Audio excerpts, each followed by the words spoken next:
With exponential functions, we were looking at if there's either growth or decay. All of these functions are in the form y equals a times b raised to the x power. Times b raised to the x power. So what values of b make it an exponential growth function? Well, that's going to be anything greater than 1. So basically, if b is greater than 1, greater than 1, greater than 1, b is greater than 1, you have growth. You look and see what is being raised to the x power. Whatever that is b, and if it's greater than 1, growth. What value of b makes it an exponential decay function? So I'm going to do that in red.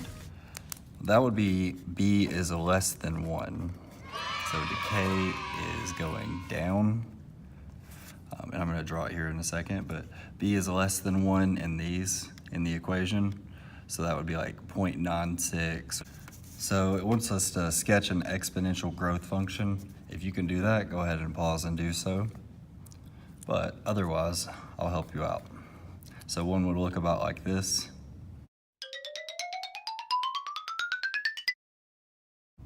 All right, so that's about as good as I could get it. And then an exponential decay function will look something of this sort.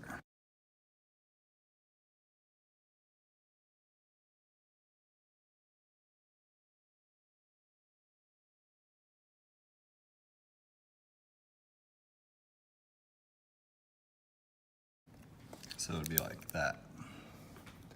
All right, and then you have to label each of these as growth or decay. So go ahead and pause and do that. Okay, you should have gotten decay, growth, decay. Easy enough.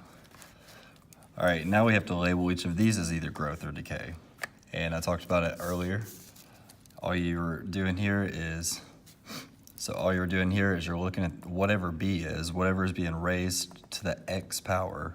And if it's greater than 1, you got growth. If it's less than 1, decay. All right, so that's what we're doing with these. That's all we're doing too. So that one, I'll just write it out. This is how I did it in class. I said, this is 3, and this is 1.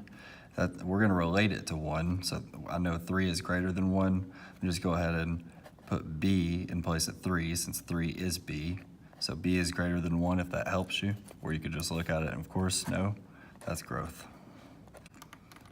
All right, same thing here, 0.98 and 1. We're kind of relating these together no matter what. And let's see, I know this one is greater. 1 is definitely greater than that. And this value is our b. If you notice, that's b. So I could just take it out, put b in its place, just like substitution and all that stuff we've been doing. B is less than 1, decay. All right, you go ahead and try C and D. This one would be, so it's a fraction. If you need to, you could plug that in. So you could put that in your calculator like this.